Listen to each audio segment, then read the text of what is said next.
Let's do it. It's go time.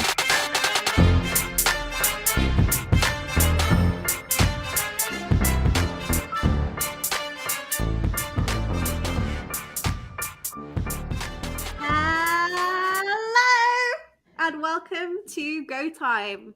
Today we're going to be talking about how to prevent legacy code from creeping in.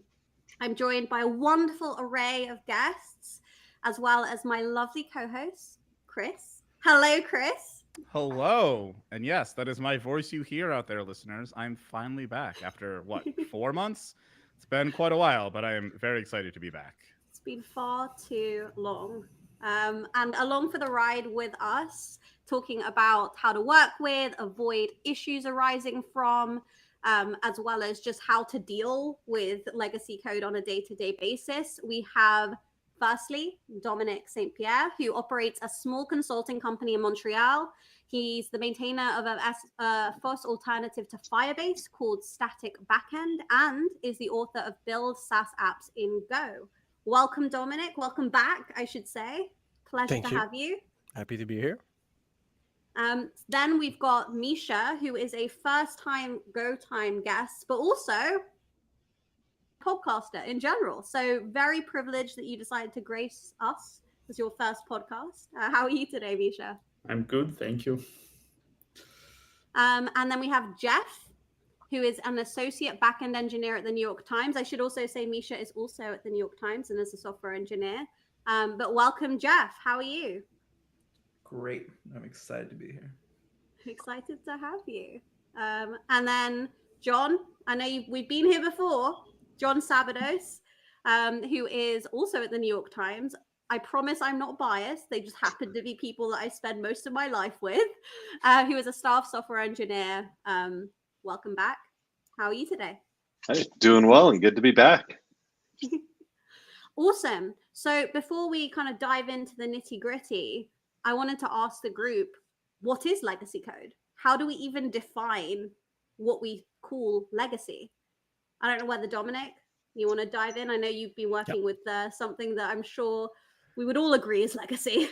Yeah. I think in my case, it's really passion, quote unquote, because so to me, legacy is when a company starts to have difficulties hiring developers to work on their software. You can think of that as legacy. I think also, when there's no unit test, not really good documentation, so very, very old software that nobody other than the original author can maintain anymore. I'm talking about like 20 years old software. So this is one of the things that I do in my consulting. So so to me, when the tooling start to not work for you anymore and things like that. So but yeah, in a nutshell, that's a little bit my definition of what legacy software is. So you said very, very old.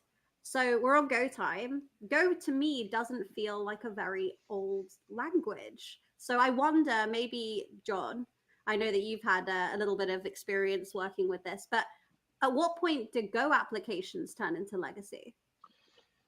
Well, so that's a good question because you can actually, and again, it depends on how you define legacy, but it's at least in our scenario, it's very possible to have fairly recent code that is suddenly legacy. And like one example of where you might hit that is if you have a system that was implemented in a fashion that really didn't suit the needs, and so you're forced into a greenfield rewrite and supporting two systems. That's an easy definition of legacy code. We've got a new thing that's going to do the stuff, but an old system that we have to support.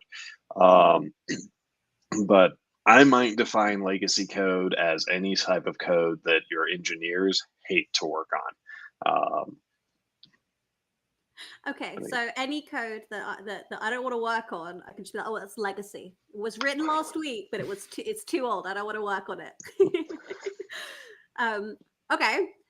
And then I wonder, Jeff, specifically, I know you've kind of joined the New York Times preferably recently, and I know that you came to a kind of legacy system.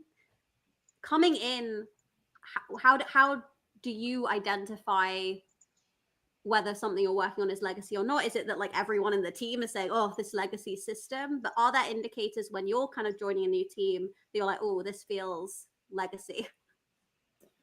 I feel like part of it is everyone just says that this portion of our services are really difficult to work with, and they're kind of considered legacy.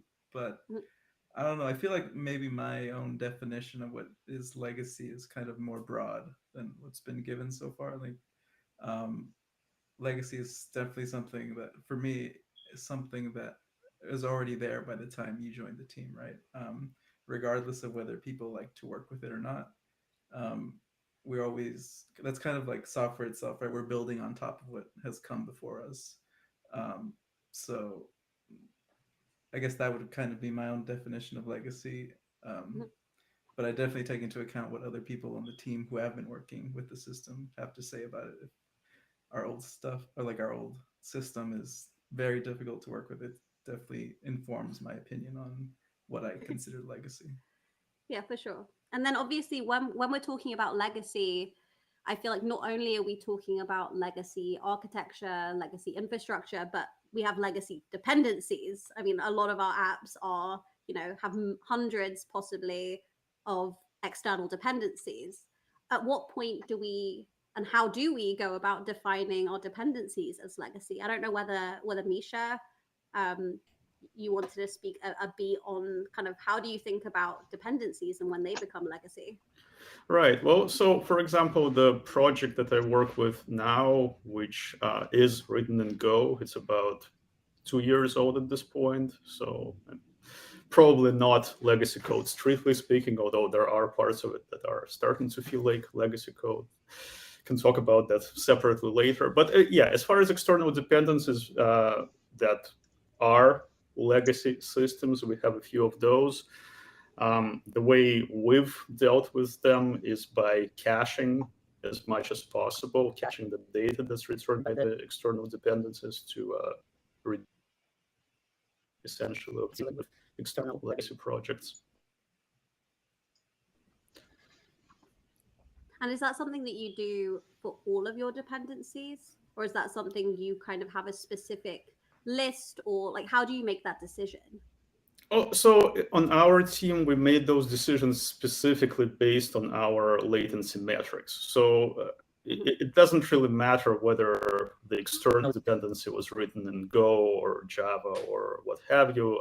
If we feel like we need to optimize for latency, we try to cache it. That's been our approach. So yeah, monitoring and testing for latency in this case. For sure. And then obviously when we're talking about legacy in its many different definitions, because, as we've kind of can tell from even these initial definitions, there is kind of a fluid way of defining. We can't just identify and then say, great, we're going to rebuild, refactor. We have to maintain it, whether it be for a month, a year, many, many years. So I'd love to hear a little bit about what it is like, both from like a day-to-day, personal, but also from a technical point of view, to maintain legacy code.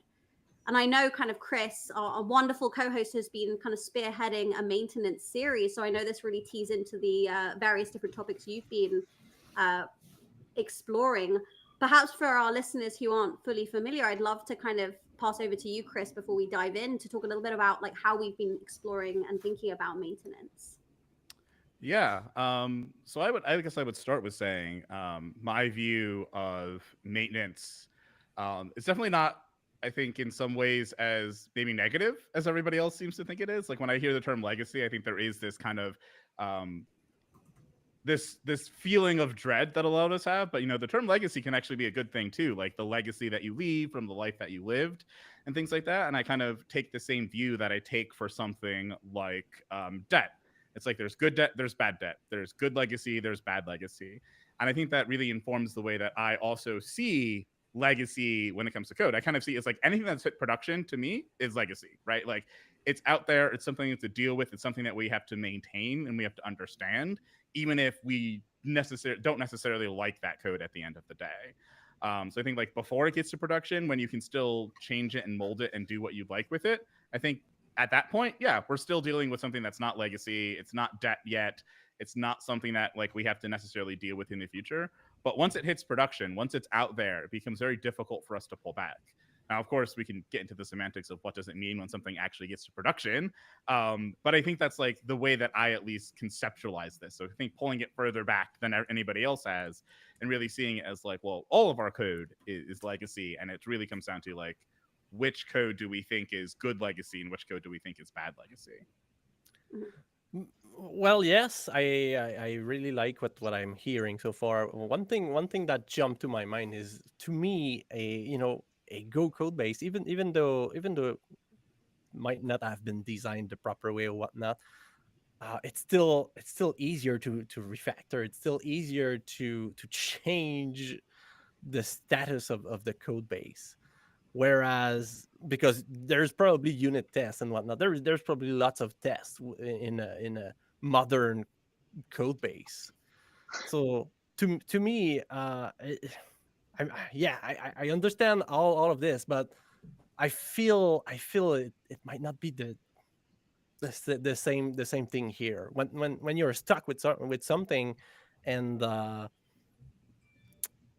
you don't have anything, no documentation, no test to to exit yourself out of this situation. Because like you said, I really like what you said. Everything is legacy. Yeah, I understand that. But seems to be that when the budget is there and when the team is there, you still have option. Whereas I worked at small companies that they don't really, they just cannot invest into any kind of refactor or even a rewrite at that. So you still have to maintain the code base. Yeah, and I think that's definitionally just bad code at the end of the day, like if you can't maintain it in any way. But I would also say I've run into lots of circumstances where we have lots of tests and they're not good and they give us a false sense of confidence, or you have lots of tests and they're written in the wrong way. So whenever you touch something of the code base, you have to go refactor a few hundred lines of tests. So I think in even in your example there, it's like, yeah, no, tests definitely can make a code base better. But I think, and generally they show the mark of a better code base, but I think there's ways in which even those types of code bases can be a pain to work with. But I would absolutely say like a code base that has zero tests, no documentation, none of that is like the worst kind of legacy code bases that we can deal with. How do you know then if your test suite is going to be good for the long run? Good design of your software.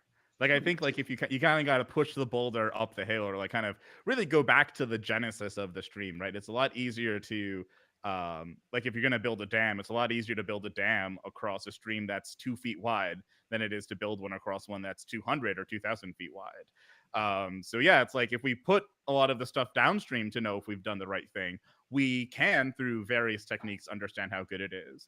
But I think it's much better to try and put in ways of knowing how good or how correct your code is upstream. But of course, too, it's like a dam across 2 feet of stream is quite useless of a dam. So there's a middle ground here of where we need to find the right place to put things. And I've definitely found that right place to be in good design documentation and good design ideology for the software that we build.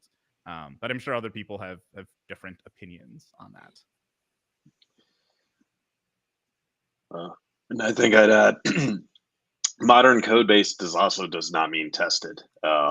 There's plenty of fresh code that I see written that like engineers oftentimes don't like to write tests. So that is a pervasive problem that seems to plague all code bases, is stuff just isn't tested.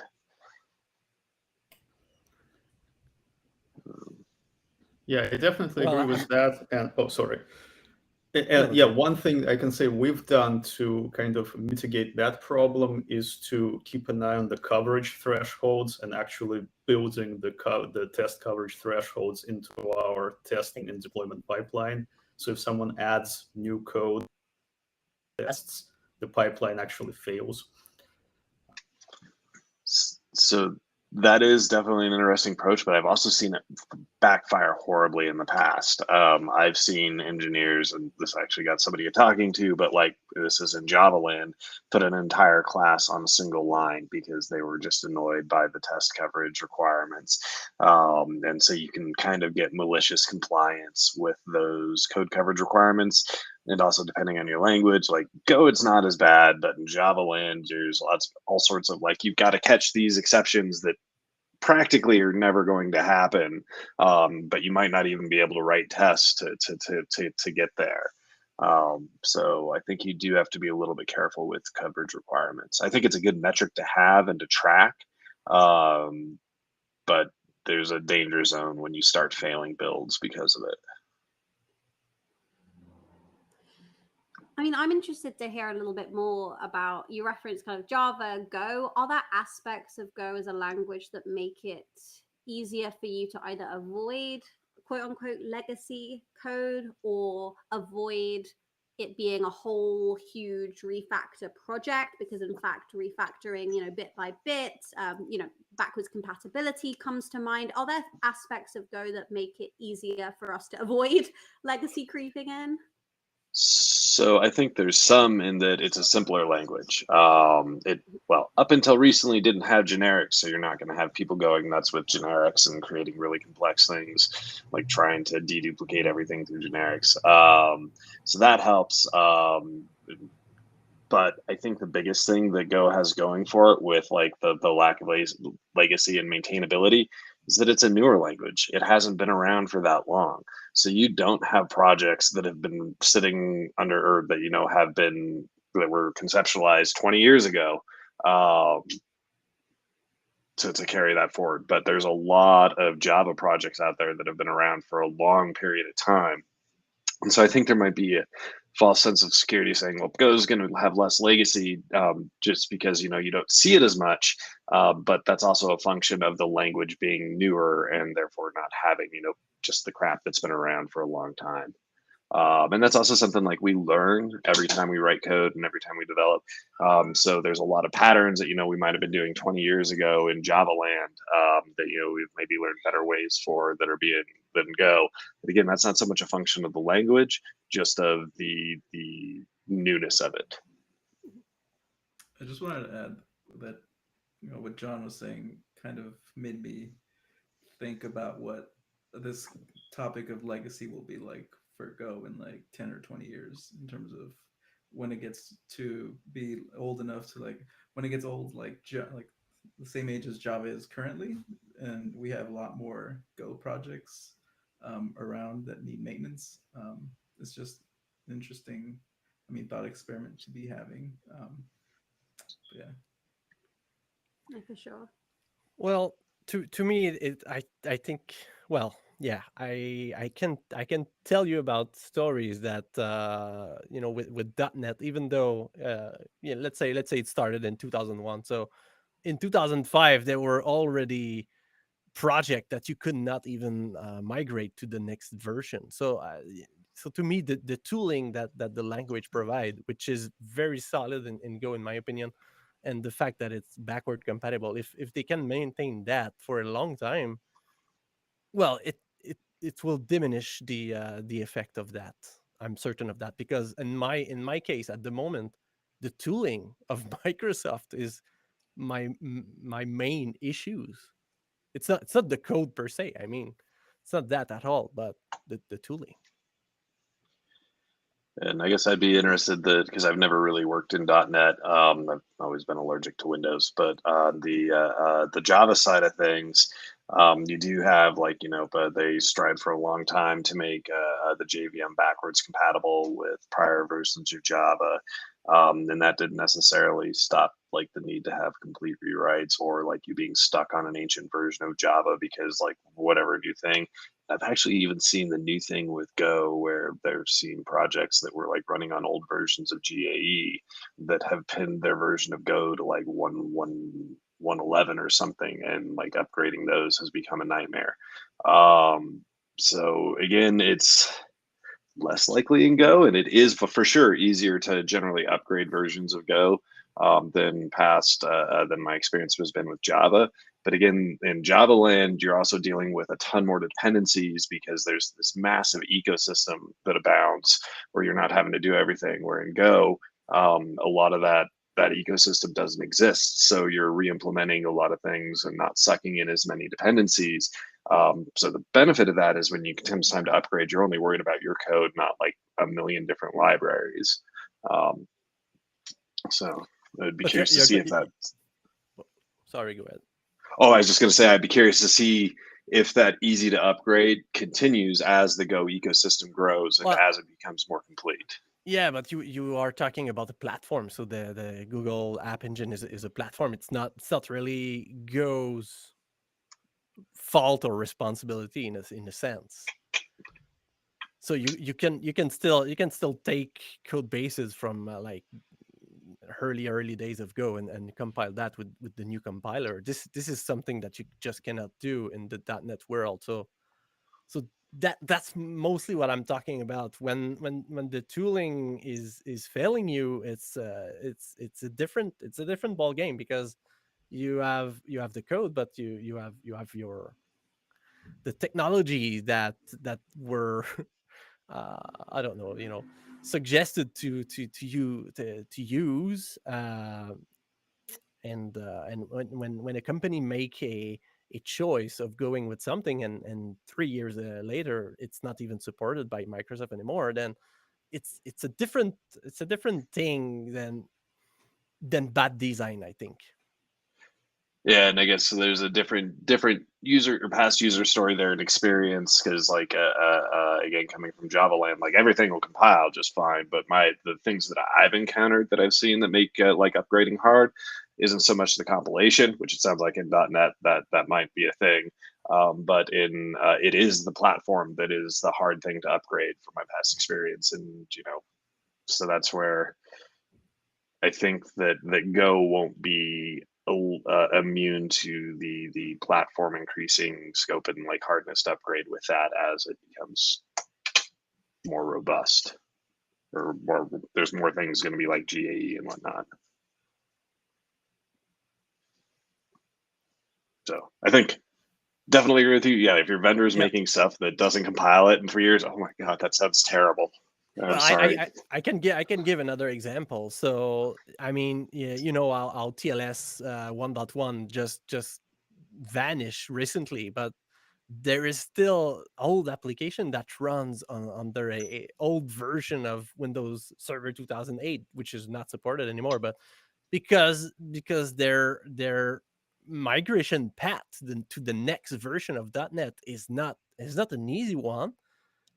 I'm not saying it's not possible. It's not what I'm saying, but it's not there. There is a lot of investment that the company needs to do to migrate to the next version, and yeah, that's another aspect of legacy. I mean, when the OS and the bare bone communication system, the protocol starts to fail you, what do you do? So I had to start writing some very, very small piece in Go that just do HTTP call, because I needed to use TLS 1.2 or 1.3. So yeah, it's a different ball game, I think.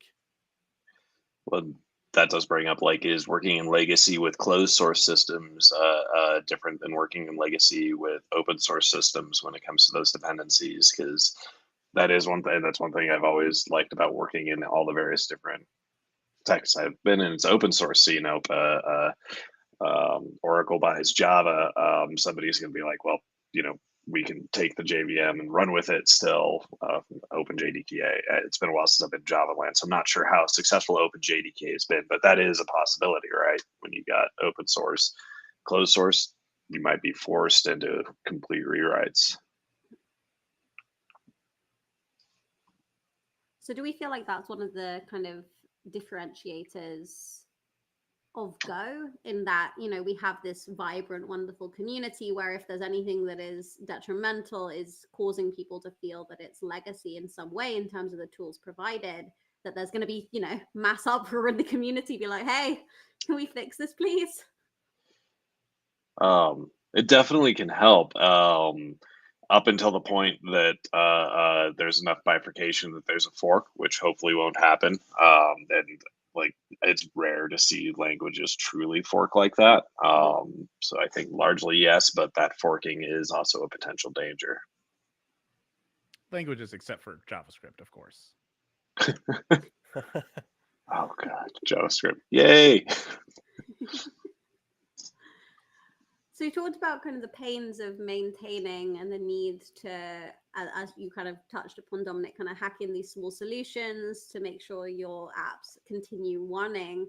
But at what point do you kind of throw your hands up and say, no, we need to completely rewrite this? Like, this needs to have, well, one, reliant upon having the time and investment to do that, but we'll touch on that later.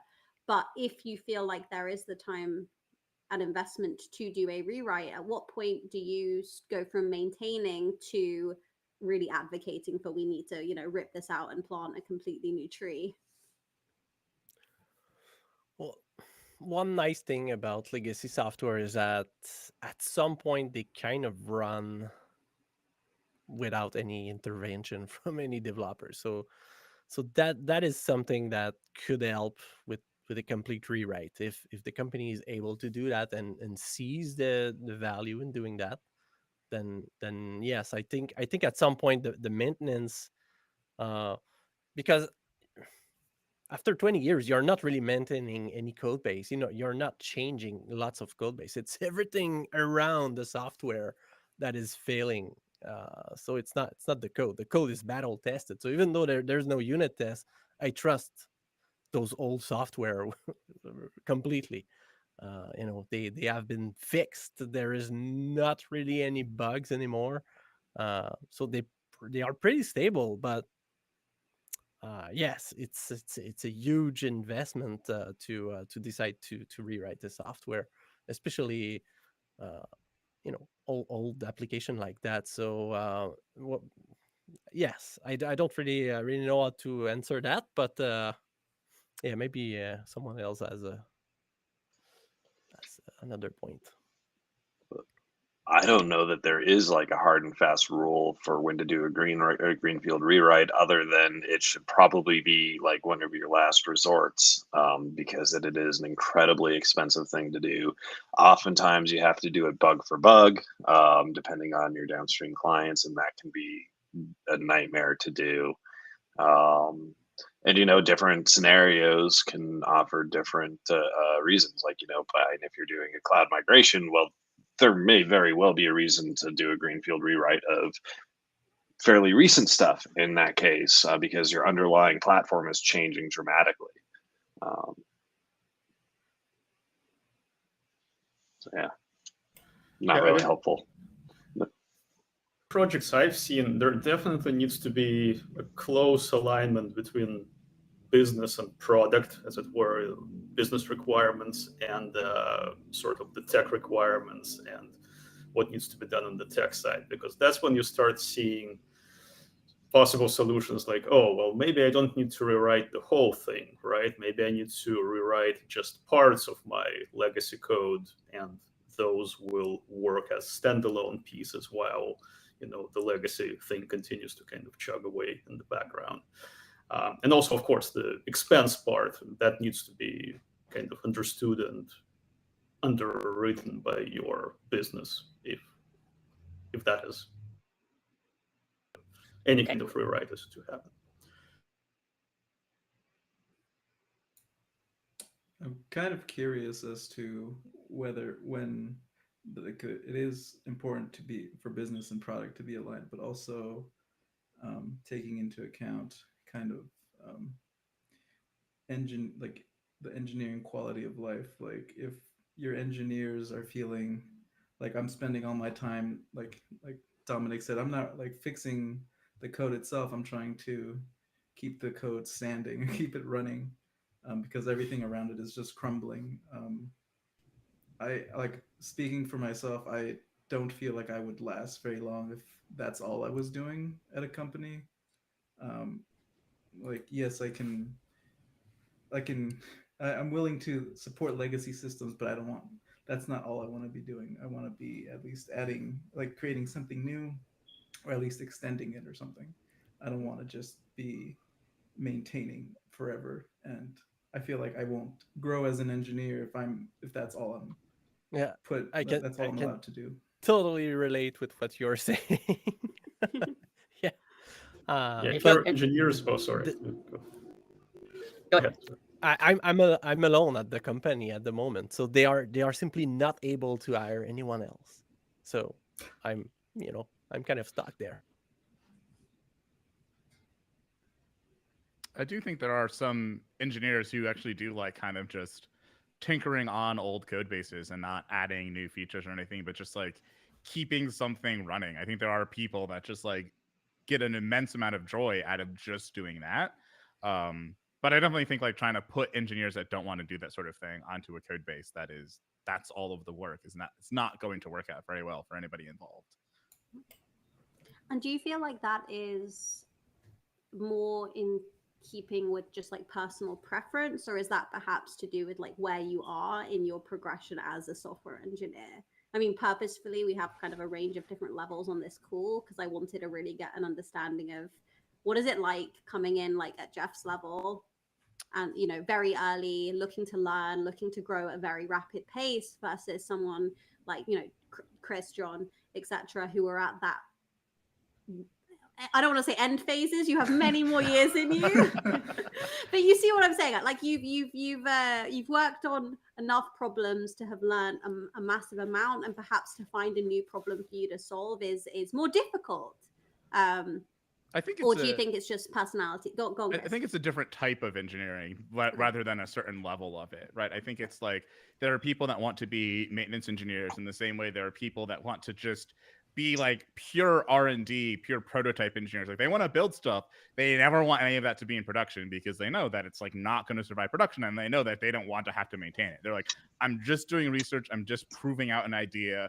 That's what I like doing. And I think there's leveling within those types of engineering, but I don't think they kind of like stack on top of each other or anything. I think there's like, okay, like maybe you're on one far end of the spectrum. You really like getting one of those old nasty code bases, and you're like, I'm not gonna add anything new. I'm just gonna like fix it up. I'm gonna add tests. I'm gonna document things. I'm gonna turn this into like a really nice code base to work within.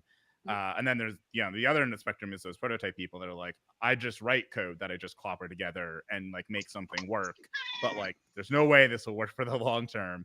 And I think the majority of engineers fall in the middle. Like they like doing some new stuff, they like maintaining some old stuff. And that's just kind of what it is. And I think it's important that we start seeing that as a spectrum instead of trying to see that as like, well, who's better than the other? It's like, there's no better. There's just like, we need a bit of all of them. You need to keep your organization balanced. And I think that's one of the criticisms I have for a lot of tech companies right now is that they are very much focused on the other end of that spectrum that is the R&D engineers and the people that want to build newer things.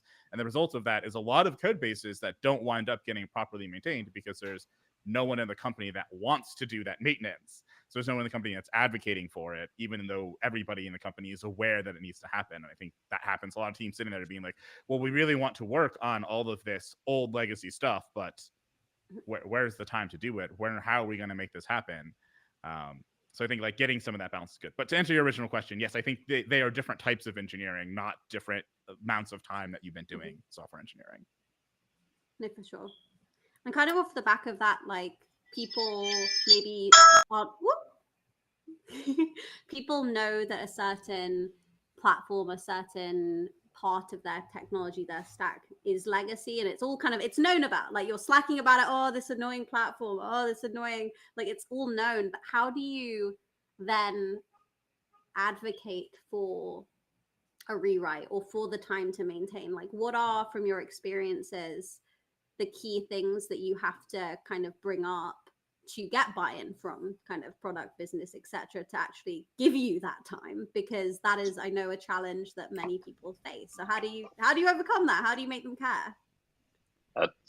That's a hard problem because it's effectively like that maintenance is a cost center with no like you don't see the benefits immediately, and generally my experience has been everyone is short-sighted and more concerned about getting their current feature out than they are about the ability to add another feature 6 months down the line. And I think the best argument that I've had is like working with business and explaining, that this tech debt is something that actually has a cost down the line and will impede future things. And most people understand the idea of debt. There's only so much you can have, and explaining it as tech debt and being like, but we will get to the point where all we can do is pay our tech debt, and we won't be able to make any new investments. And oftentimes that falls on deaf ears. So I definitely think structuring it as a conversation around like debt and the financial aspect of it can help people, but also just like I think a lot of it has to do with process and project management of like, okay, like when we said that we could deliver this feature, we said it would come with this amount of debt, this amount of stuff that we have to do later. Well, here's the later part, and we have to go do that. And you said that we could do it, so you're gonna have to actually stick to what you said you were going to do and give us the time to do this. I think it does take a lot of fighting and advocating, but I think part of the problem is that in general, the teams I've been on have been kind of not great at explaining exactly what that technical debt is. It's like we took on some technical debt, but it's just kind of this mysterious thing, right? It's like, oh, you got to go write some tests, you got to go do some other stuff. So I think it's less that product and business don't want to pay for it, but the cost of it is kind of like not known, not quantifiable. It's like if we talked in debt, but you never knew or never found out what the interest rates are. And it's like, okay, well, you're telling me I have to pay down this debt, but is this debt that's at a 0.5% interest rate or at a 25% interest rate? Because we're going to deal with that in very, very different ways. Like 25% interest rate, we got to pay that down immediately, stop everything else, get rid of that. 0.5% interest rate, I'm just going to let that sit there because it's not going to cost me much in the long run. And not being able to talk about things in that kind of quantifiable level, I think is what holds back a lot of engineering organizations from being able to pay down that technical debt and handle that legacy. So I think, at least in my experience, the closer that I've gotten to talking in terms that are more concrete of like, here's what we need to do, here's the technical project, here's the plan for it, here's how much time it's going to take, and here are the benefits that we're going to get out of it at the other end, I've been very successful in selling that. It's definitely the other side of it when it's more nefarious, when it's more like not nefarious, but when it's more just like you can't get a good grasp on it, when it's not quantifiable in the terms of the business or in the product team. Well, quantifying it can be interesting too, because like there's some things you can be like, yeah, this is a huge thing that's going to bite us hard. But when you're trying to quantify exact terms for like, this may or may not be a problem depending on what we do, which oftentimes, like, maybe the answer in that is, if it's not a problem, don't worry about it. Yeah, I guess quantifying that debt is hard. Would it be and the other thing that I've seen kind of blowed up is, sorry. I was going to say, would it be fair to say that that is exactly the difference between legacy code and technical debt, where technical debt is something that needs to be repaid and that will potentially grow with time, whereas, as Dominic said, it might just sit there and work for years until anyone knows. I feel like legacy code is like the technical debt that we haven't paid down for so long that we kind of declared bankruptcy on it. Like in the way that people think about legacy code, it's like that code that's just like, whenever you make that declaration of a greenfield, you're like, okay, we're done with this. And since we haven't planned well for our debt in the first place, we haven't planned well for how we're going to replace that debt, because we also haven't quantified it for ourselves. So I think it starts off as, we want to declare bankruptcy, but we don't actually know how to do that, and so we have this thing that kind of sits there and lives on continuously. But definitely open to other people's interpretations of that as well. Yeah, to me it boils down to, well, once the company is near reaching a point where it will affect their bottom line, and when you're not able to find any engineers to work at your company, this is terrible. I mean, this is you've already reached a certain point that you should never have passed, in my opinion. Um, but before going there, that the other point from just a minute ago, I think we will see, well, I think we might see a new kind of engineering type evolving, because if you think about it, how many software are we creating these days compared to 25 years, 30 years ago? It's incredible. There will not be enough of us to maintain every single piece of software that is creating at the moment. I think we will see new kind of job evolved, and I'm not talking about AI here. And AI cannot maintain software. I'm looking at you, GitHub Copilot. But yeah, um, so yeah, my point is, I mean, yeah, it shouldn't probably never happen. Then there should probably not be a difficult argument to be said about if a piece of software should be left as legacy like that, because it will impact the bottom line of the company at some point, and that should be the metric that every business people should understand. And I think there was also a question about how we might start quantifying what this debt looks like for the business. And I think kind of using their own terms would be helpful here. Like, businesses tend to have really good, or at least the ones that survive for a long time, tend to have really good risk management apparatuses. So they have really good ways of talking about things probabilistically. And we as engineers hate talking about things in probabilistic terms or statistic terms, right? We're like, that will absolutely happen or that will never happen, and like those are the only two options.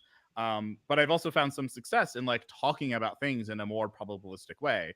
This can go as far as down as like story pointing, kind of changing it to be like, I have 70% confidence that this will take this amount of time, and just kind of bubbling that all the way up. And once we start talking in less of these absolute terms, I think it becomes easier for business people for us to communicate with business people and give them something quantifiable. It's like, okay, well, if we don't do this work, there's an 80% chance that we're going to run into a problem, versus like, if we don't do this work, there's a 20% chance we're going to run into this problem.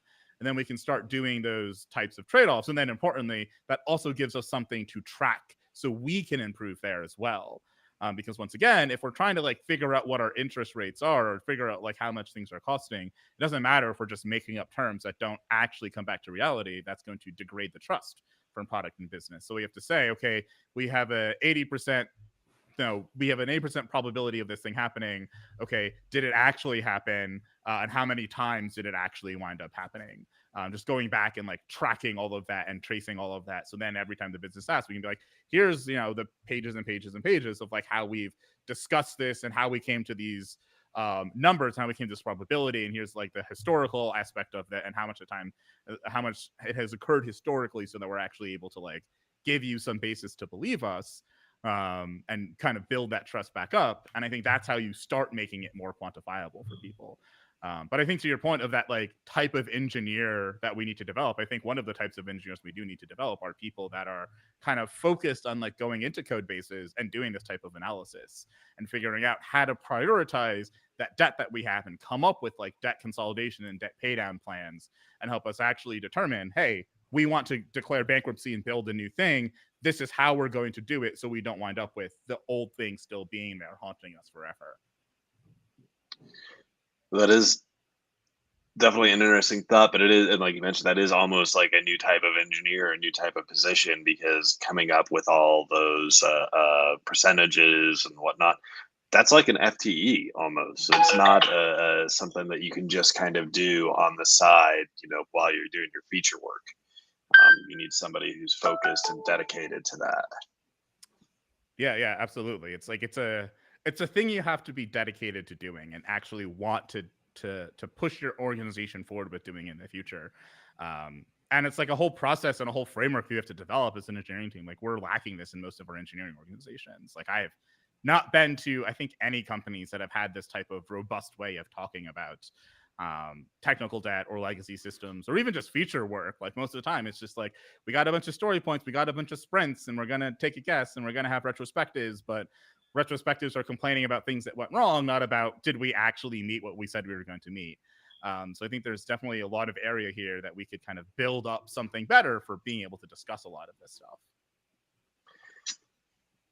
Well, yeah, and I wonder if that also calls out there's oftentimes so much ceremony involved that at least my experience has been a lot of engineers are like, well, this is kind of, killing productive time because, like, if we spend a bunch of time pointing things and we do the work based on scrums, but no one's holding us accountable for our sprints, and they actually end up devolving into something like business ends up wanting Kanban anyway. So I'm doing all this ceremony work for nothing. Why do I want to add more ceremony onto that? Yeah, I think that's the kind of hole we've dug for ourselves in building a system where we are supposed to be getting these benefits, but then not actually doing the back half of that work, right? Not actually figuring out, like, are these systems, like, is this form of agile we're doing, our sprints working for us, our story points working for us? Are we able to actually get the benefits out of them that we think we're getting? Or is this just kind of, in reality, yeah, like you're saying, a ceremony, something we just do because we've done it, not because we're getting any intrinsic value out of it at the end of the day. I feel a whole Go Time episode coming on this exact topic. So I'm interested to hear a little bit more about, we've talked about getting to that kind of explosion point where it's falling apart, having bugs every day, making your on-call engineer's life hell. That is the point at which you're like, we need to do something. But going back to our original question, like, how do we stop legacy code creeping in as we're talking about, accumulating tech debt, etc.? What are some ways that we can stop getting to that kind of final point of explosion where everything's falling to pieces? Well, so I think one thing that, like, if you want to keep from code becoming legacy, I think that testing is a helpful tool for it. It's by no means a solve it, but if you can define your actual problems that you're trying to solve and write tests that exercise those problems, that kind of, it'll also help ensure that you've got discrete chunks doing those things rather than tangled mess all playing together. Sounds like you're advocating for test-driven development. I just might be. It's not the cure-all, and there's oftentimes a lot of places where test-driven development doesn't work, especially like lab settings or where you don't know what you're going to do. But it is a tool that helps in more than just like ensuring that your code functions correctly. You have to invest in your infrastructure. Oh, sorry. Oh, go Sorry, ahead. there's a delay or something. In my experience, you have to invest in your infrastructure and your monitoring probably before you invest in your in actually rewriting your code. In the sense that, for example, if your deployment pipeline takes hours for your changes to get deployed, you need to rewrite the deployment pipeline first, right? Add tests and add more. Know what your system is doing, like what queries it's executing in the backend, or what external calls it's making, or whatever it is. Probably do that before you start rewriting. Before you get to that explosion point that Angelica just mentioned, and then the explosion point will be a lot less.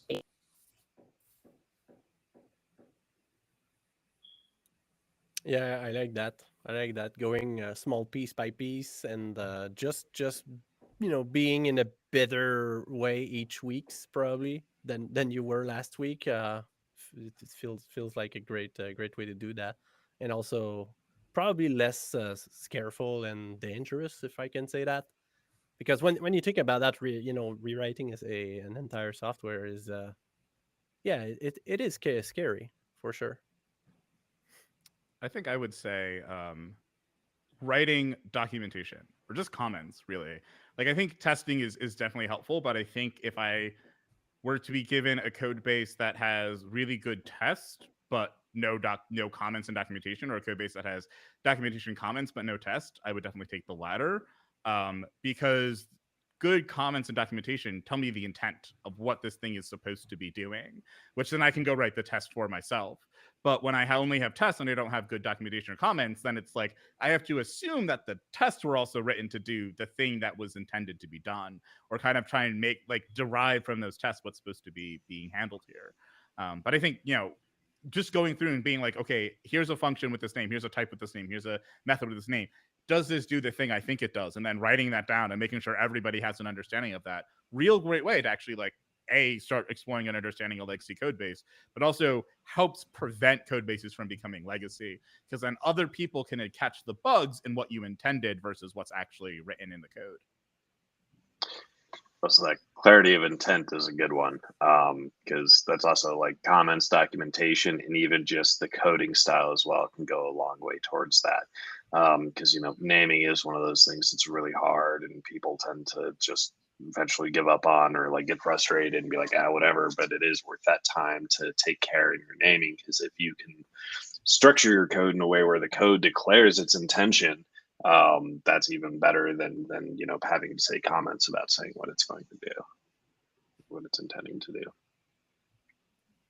I think that's another strength of Go, in my opinion, due to the packages and whatnot, compared to other frameworks and language that I worked with in the past. So you kind of already have a small sense of what something is going to do in terms of business case and whatnot, just before, because they are probably properly placed into the right packages. I'm wondering if people have any examples of things, because everything so far it sounds like having good engineering standards and protocols for your team and organization is a big help in preventing legacy code. But I'm curious if others have examples of maybe not just like good documentation or good tests and stuff like that could help in preventing legacy code, because a lot of times that comes from the whole team that has to kind of agree upon a set of documentation and a kind of coding style. But if there's maybe something like you as an individual can kind of take upon yourself to kind of improve yourself as an engineer. Totally not trying to talk about myself here, but I don't know. I've definitely found that, at least for me, what the outcome of this is usually writing better, documentation or tests or whatever. But I think just like taking some extra time to stop and really think about what you're trying to do and what you're trying to implement doesn't have to be like a ton of time. I'm not saying take like hours and hours and hours, but just like sitting there and looking at the thing and then, thinking about the problem you're trying to solve for even just a few minutes longer than you would have before, I think can really help you perhaps design something a little better. And I think also just many iterations of things. So like if you write something and you budget your time and plan on being able to write it 3, 4, or 5 times, that gives you the space to like write it once, maybe quick and dirty, and look at it and say, but is this the way that it should be written? And kind of get that feeling of if this is the right thing. So I think a lot of the times we wind up with legacy code, or like kind of the bad legacy code, because we didn't go through enough iterations of thinking about something. And I think it can be very difficult to sit down and do that, because we do have like deadlines we're trying to hit. But I think that's like one of the things that has definitely made me a better engineer, is like pushing back on myself and my team and saying, I'm going to take the extra few minutes here to like think this through a little bit more, because it doesn't feel right. And really just listening to your gut and developing your kind of gut instinct over time to know, okay, I've written something, okay, this is good, versus I've written something and this is rough. And listening to that little that feeling inside you that's like, it's rough, but I don't know why. And then like following that thread.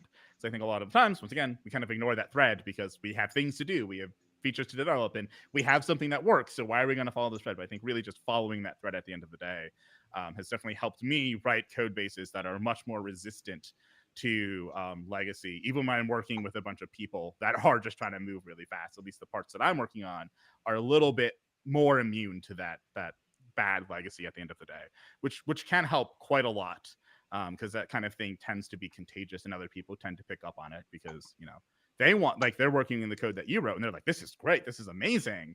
Like, I want my code, I want the whole code base to feel like this, right? It's very infectious at the end of the day.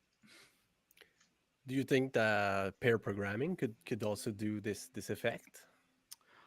I think it can, if your environment is one that is, I'd say, opportune for pair programming, right? So like you're actually in person, you can actually sit at the same desk, you can actually work through things together at the same time. I think then, yeah, pair programming can be very helpful.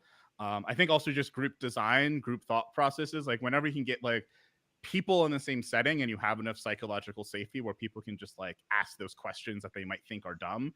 Because at the end of the day, that thread you have is like the very much a I don't know what the problem is, but this doesn't feel right. So you have to be in an environment where you can express that, and the people you're working with will help you work through that and have enough trust in you. So yes, I definitely think pair programming can be excellent for this. I think whiteboard sessions, if you can be in a space where you can do whiteboarding, is great. But I think also just maybe you're not doing the pair programming part of programming, but just hopping on a call and talking through an idea with people, maybe over a Google Doc. That also is I think equivalent and a very helpful way to kind of execute this. So we've talked a little bit about kind of you have this legacy thing and how do you make it so that you don't get to that final explosion point. But I'm interested to talk a little bit about if you get that buy-in to rewrite a legacy code base or to change up a system, and business for whatever reason decide they're having a great day, they're like, you have a year, you have 2 years, however long it takes, we need to rebuild this thing and make it better.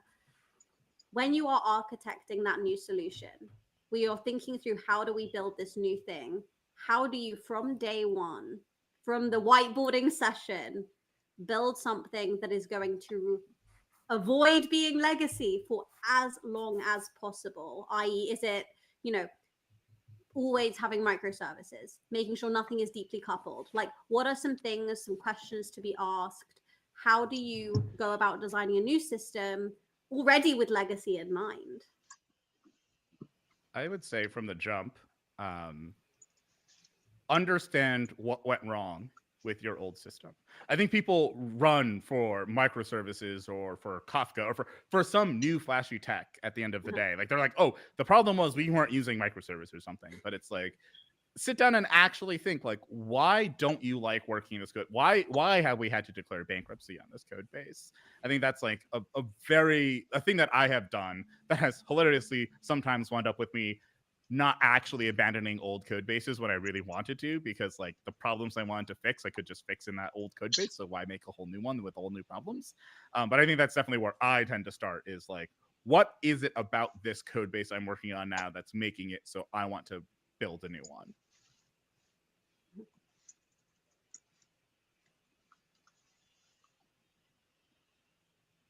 Jon, what do you think? I know this is something that I'm hoping you're thinking about at the moment. I don't know if I got too much on this one. Also, off the record, for those who didn't see my cheeky smirk, Jon and Jeff, in fact, are both on my team. So when I make any cheeky comments in their direction, it is slightly more layered than other people who don't have that context may know. And I am their technical product manager, so that's also context that you should know. I am speaking off the record as a business person. Undercover business person. I'm undercover, secret Gopher. Well, more overt Gopher, secret product manager. I don't know, Jeff, like, what are some questions that you would hope if I was to go to you, Jeff, and be like, hey, Jeff, I'm thinking we should completely get rid of our current platform and rewrite it. What would be things that would pop to your head as things you would want to be given time to think about before we kind of went, right, this is the new architecture, let's go code?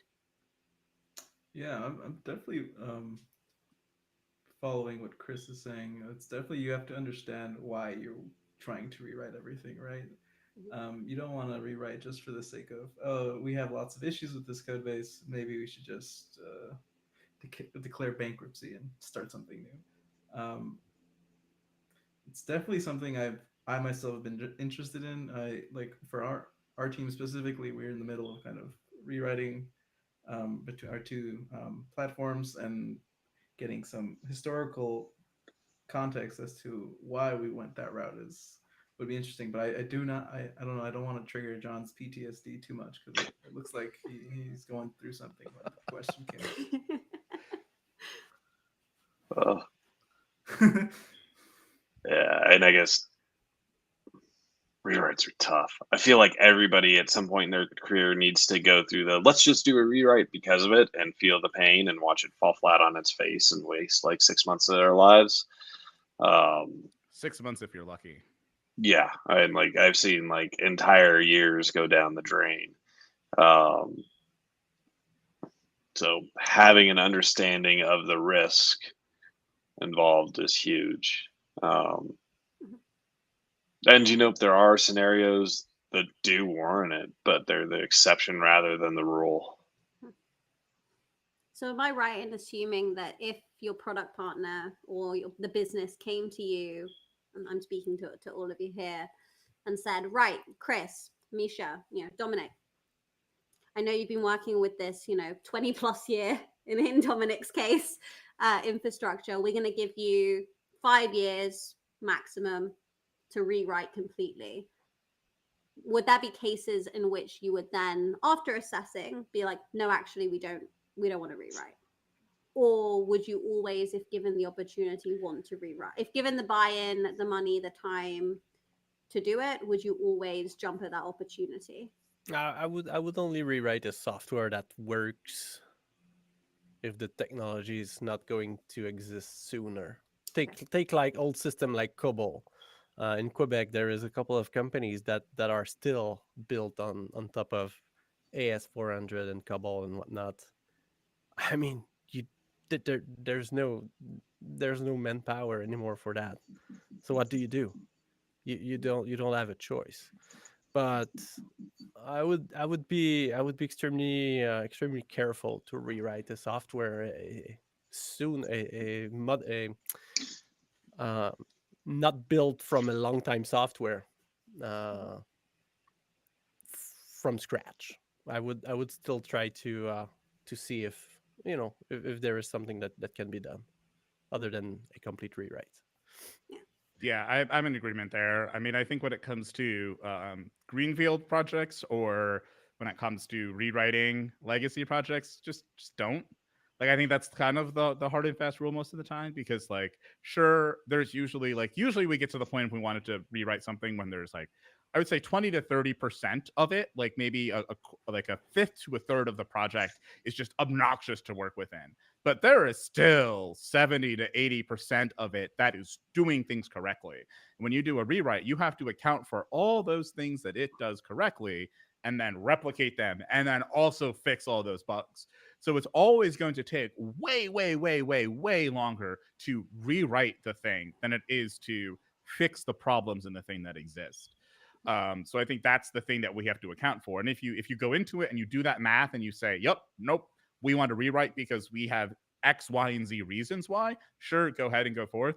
But if it's just like, here are some individual pain points that I don't like about this system and it's causing us to slow down some, let's rewrite the whole thing. Like, absolutely not. Like, you have to do like in-depth research and understanding of the project that you're dealing with before you can rewrite it. Like, you should actually be able to rewrite it before you start rewriting it, which sounds like something that sounds super obvious when said, but is a thing that I have witnessed over and over and over again. It's not something that we do as engineers in general.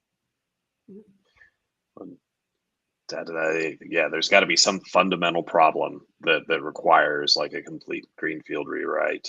It can't just be pain, which I think where everyone's getting at. And also, it shouldn't come from product. It should be tech being like, there's this technical roadblock that means we just cannot do this anymore. Because if you've got like this legacy code base and you just want to make it better and get there, there's ways that you can like boil things out too. So you can be like, well, we're going to move this small set of functionality to a new thing and piecemeal things out if you really want an entirely new code base versus improving it. But again, that should be, I think, tech driven rather than coming from product. Yeah. If you can't come up with a way of conceivably actually retiring completely the thing that you're rewriting at the beginning of your rewrite, then you shouldn't do it, because you're not going to be able to retire it if you don't already have a plan for how to do it. I think that's just like fact at this point. Like I've never seen anywhere that's been able to successfully retire something without either it's like you've been able to successfully do it because you had a plan, or you were able to successfully do it because you just threw engineering bodies at the problem and basically said all other work halts until we finished this movement and this migration, which is incredibly difficult and really requires buy-in of, you know, all the way up to the CTO level at the end of the day, and probably the CEO level to really say, no, we're actually going to, no matter what, throw as many bodies as is required to get rid of this thing. Either you have to do that or you have to have a good plan from the beginning of how you're going to do it. And most of the time we don't have plans. So we're really saying the latter. And if you're not going to go and spend that political capital to buy into that, then just don't rewrite the thing and really sit down and think about like what is frustrating you about this code base. Because I would say for most of the code bases, except for the ones, you know, once again, written maybe in COBOL or in some other really old language that we don't want to deal with anymore. For the most part, especially if you're like, if it's a Go code base and you're like, I want to rewrite this, just stop and be like, what's bothering me about this? And then go fix those things. Because that will take tremendously less time and you will be happier with the results, because now you will have the code base you wanted without the code base you didn't. Right? You don't have this legacy code base that someone gets stuck maintaining until your new thing actually does what you promised it would do, which also will take a lot longer than you think it's going to take. The rewrite always takes longer. And if you can't shut down the old thing till the rewrite is done, well, now someone has to keep fixing bugs and keep that old thing operable until the new thing is ready to go in full capacity. So if you really don't want to work on the old thing anymore, just fix the old thing in place. But you know how it is. Even if everyone is agreeing to not touch the old thing anymore, you know, there will always have new feature. They will always have bug fixes that you will need to replicate on the new system. It's extremely difficult.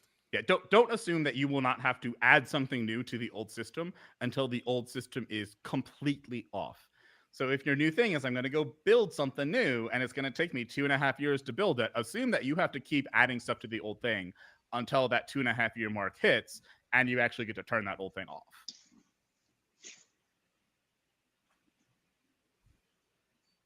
Moral of the story is greenfield rewrites are not always the right direction to go. You need to sit, take some time, think it through, identify the core issues, and then get really good, nod to your wonderful series, Chris, at maintaining your software and your technology. Yeah, I think I have participated in one successful greenfield rewrite in my 20-year career. And where was that, John? That is with us. And who was the product manager? That is with the Times. Yep, that is the. I have a side note about the term greenfield, which I find hilarious, because if you want to have an actual green field, someone has to maintain that. Like if you go into nature, you don't find a lot of green. You find a lot of mud pits and stuff, and a lot of overgrown grass and stuff. But a real green field, now you gotta have like good lawn equipment, good agriculture. It takes a lot of work, a lot of maintenance to have a green field. And people are just like, we're just gonna start with a green field. It's like you're gonna start with something that's well maintained and well manicured. Okay. So it's like we should really call it like mud pit like development, and then people grass is probably always greener because the other person actually maintains their lawn, unlike you, right? Their grass is greener because they take care of it. You go over there, it might be green for a little bit, but then your old grass is going to be greener because that person maintains it now. So you're always going to want to. It's like no, just learn how to maintain your grass, and then you'll have a really green lawn. And also, don't envy your neighbor. There's lots of lessons in here. I can take this analogy all day long. You know, I feel like we're getting into the Canterbury Tales here. This is what happens when you have two writers on a podcast, Angelica. We just feed off each other. Don't even get me started on Shakespearean references here. I'll be here all night. To rewrite or not to rewrite, that is the question. Oh, God.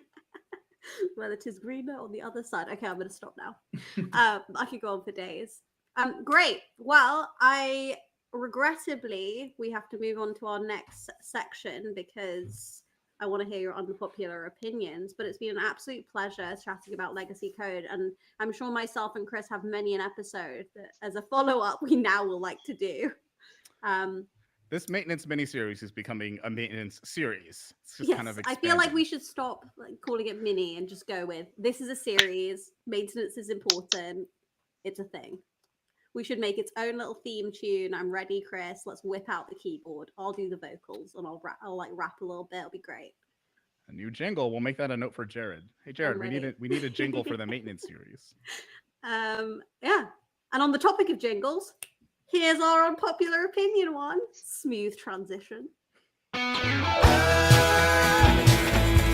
Unpopular opinion. I actually think you should probably leave. Unpopular opinion. So, for all you lovelies who have not heard Go Time Unpopular Opinions before, this is where we ask our lovely guests and also Chris, if we have time, for an unpopular opinion. It does not need to be about Go. It does not need to be about technology. It can be about your aunt's favorite sock collection. It can be about China dolls. It can be about your view on the ethos and life. It can be on anything. First, I'm going to turn over to you, Jeff, for an unpopular opinion. Now, the goal of this is to come up with an opinion that you believe will be unpopular, because we're going to post this opinion, we're going to tweet about it, have our lovely Gopher community vote on it, and then we're going to tell you what percentage unpopular it was. And if it's popular, you have to come back.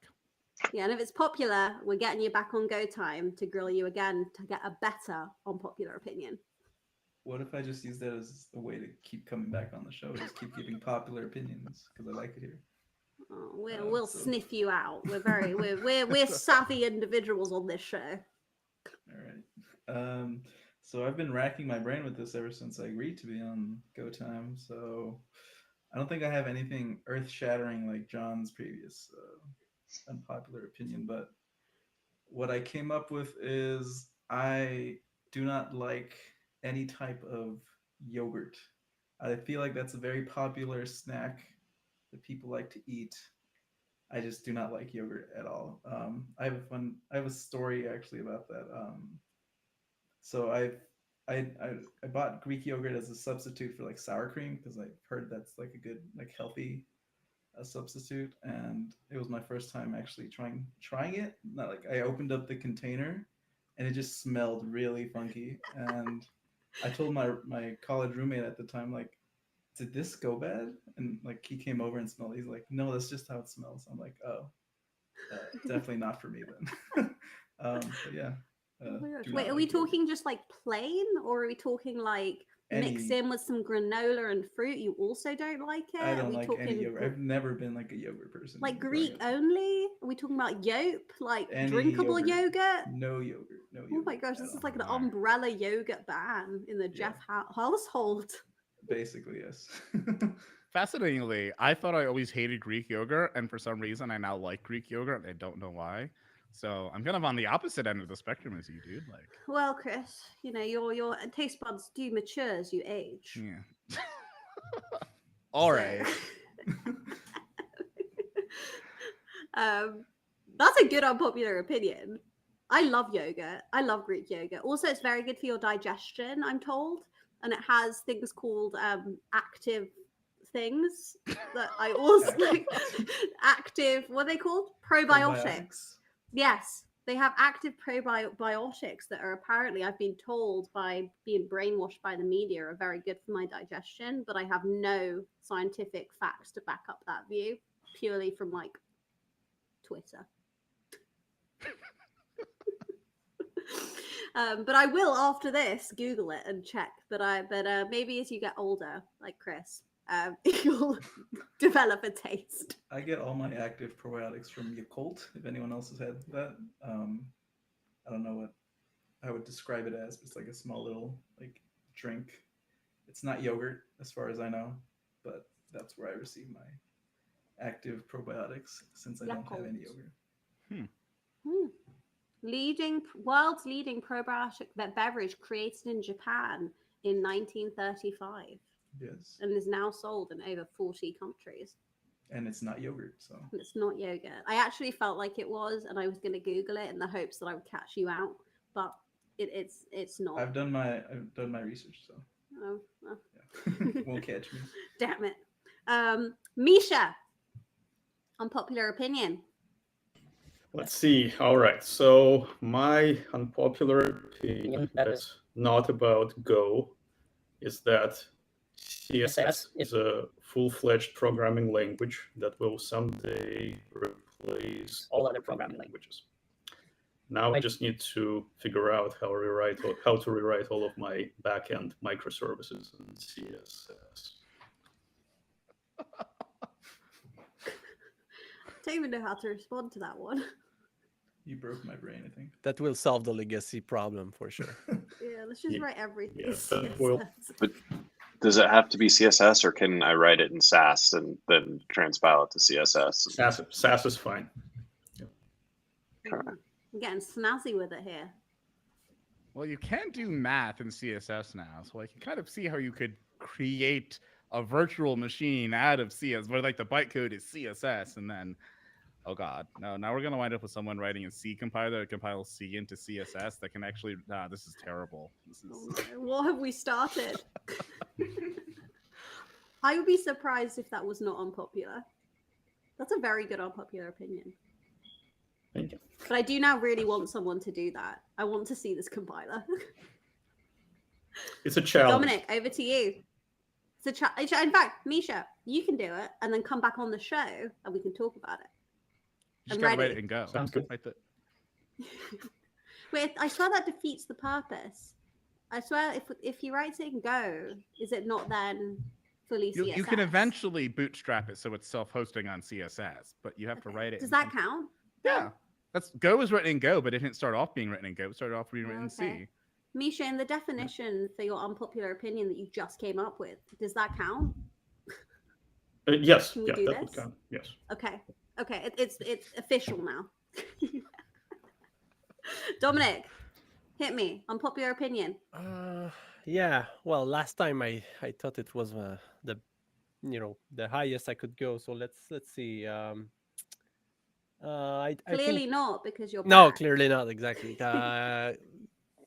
GitHub Copilot will do more harm than good, I think. Oh, that's not going to be unpopular. No? Yeah.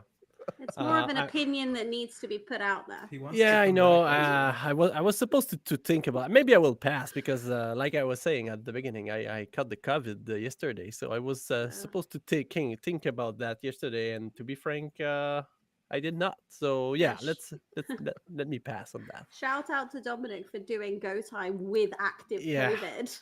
Yeah, it was Oh. rough. That's crazy. Real trooper. Yeah, thank you so much. Yeah, that's my popular opinion, in fact. Because you Yeah, doing things with the COVID. powering through.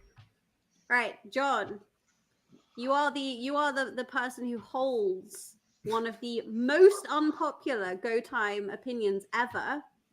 Shameless plug to a previous Go Time episode where we go through all of our unpopular opinions of the year. I don't know exactly what number it is, but if you DM me, I'll let you know. It's a great episode.